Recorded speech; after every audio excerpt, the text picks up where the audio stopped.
നമസ്കാരം. നേരായ മാർഗത്തിൽ ഇനി അധികാരത്തിൽ വരാൻ കഴിയില്ല. അത് CPM-ന് നന്നായി ഉറപ്പുണ്ട്.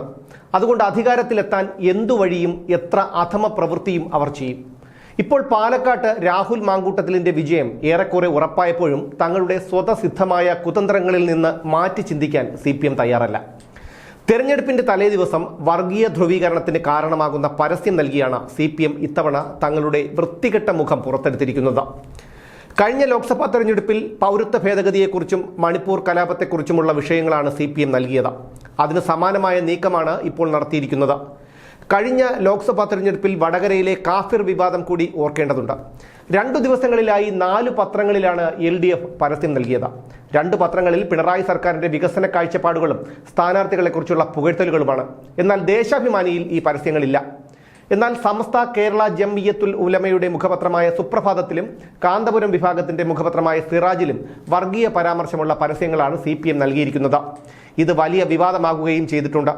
കോൺഗ്രസിൽ ചേർന്ന സന്ദീപ് വാര്യർ മുമ്പ് BJP-യിലായിരുന്നപ്പോൾ നടത്തിയ വിവാദ പരാമർശങ്ങളും അയോധ്യ വിഷയത്തിൽ മുൻ മധ്യപ്രദേശ് മുഖ്യമന്ത്രി കമൽനാഥിന്റെ പ്രസ്താവനയായ പത്രവാർത്തകളും ഉൾപ്പെടുത്തി ഈ കോൺഗ്രസിന് വോട്ട് ചെയ്യാനാണോ ജമാഅത്തെ ഇസ്ലാമിക്കാരും SDPIക്കാരും പറയുന്നത് എന്ന തരത്തിലുള്ള പരസ്യങ്ങളാണ് സുപ്രഭാതത്തിലും സിറാജിലും നൽകിയിരിക്കുന്നത്.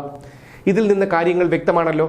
പരസ്യത്തിന്റെ ഉള്ളടക്കത്തിന് മീഡിയ സർട്ടിഫിക്കേഷൻ ആൻഡ് മോണിറ്ററിംഗ് അതോറിറ്റിയുടെ അനുമതി വാങ്ങണമെന്നാണ് ചട്ടം. എന്നാൽ ഈ പരസ്യങ്ങളെക്കുറിച്ചുള്ള ഉള്ളടക്കം മോണിറ്ററിംഗ് കമ്മിറ്റിയുടെ മുന്നിൽ വന്നിട്ടില്ല എന്നാണ് നോഡൽ ഓഫീസർ വ്യക്തമാക്കിയത്. ജില്ലാ കളക്ടർ ഡോക്ടർ S. ചിത്ര പരസ്യത്തിന് അനുമതിയുണ്ടോ എന്നും മാനദണ്ഡങ്ങൾ ലംഘിച്ചാണോ പരസ്യം നൽകിയതെന്നും മോണിറ്ററിംഗ് കമ്മിറ്റിയോട് വിശദീകരണം തേടിയിട്ടുണ്ട്.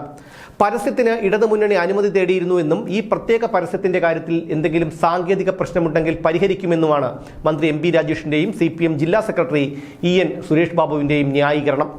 പരസ്യത്തിന് അനുമതി തേടിയിട്ടില്ലെന്ന് നോഡൽ ഓഫീസർ തന്നെ പറയുന്നു. അദ്ദേഹത്തിന് കള്ളം പറയേണ്ട കാര്യമില്ല. പരസ്യവും നൽകി ഇത്രയും വിവാദമുണ്ടാക്കിയ ശേഷം എന്ത് പരിഹാരമാണ് ഉണ്ടാക്കുന്നത്? സ്വന്തമായി കോടതിയും പോലീസ് സ്റ്റേഷനും അന്വേഷണ കമ്മീഷനും ഒക്കെയുള്ള CPM-ന് ഒന്നും ഒരു വിഷയമേയല്ല. അധികാരം കയ്യിലുള്ളതുകൊണ്ട് എന്തും ചെയ്യാമെന്നുള്ള ഒരു ധാരണ അവർക്കുണ്ട്. ആ ധാരണയുടെ പിൻബലത്തിലാണ് ഇവരൊക്കെ ഈ കേട്ടുകേൾവിയില്ലാത്ത കാര്യങ്ങൾ കാട്ടിക്കൂട്ടുന്നത്. ഈ പരസ്യം തെരഞ്ഞെടുപ്പ് ചട്ടത്തിന്റെ ലംഘനമാണെന്നതിൽ യാതൊരു തർക്കവുമില്ല. ഇത് നഗ്നമായ ചട്ടലംഘനമാണ്. പക്ഷേ അതൊന്നും CPM-ന് ബാധകമല്ല. ഈ കോൺഗ്രസിന് വോട്ട് ചെയ്യാനാണോ ജമാഅത്തെ ഇസ്ലാമിക്കാരും SDPIക്കാരും പറയുന്നത് എന്നാണ് പരസ്യത്തിലൂടെ LDF ചോദിക്കുന്നത്. എന്നാൽ പത്തനംതിട്ട ജില്ലയിലെ പല തദ്ദേശ സ്ഥാപനങ്ങളും CPM ഭരിക്കുന്നത് SDPIയുടെ പിന്തുണയോടെയാണ്. അതാണ് അവരുടെ കപടത.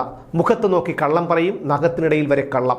ഒരു കാര്യം ഉറപ്പാണ്, നേരായ മാർഗത്തിൽ ഒരു പഞ്ചായത്തിൽ പോലും അധികാരം പിടിക്കാൻ CPM-ന് ഇനി കഴിയില്ല.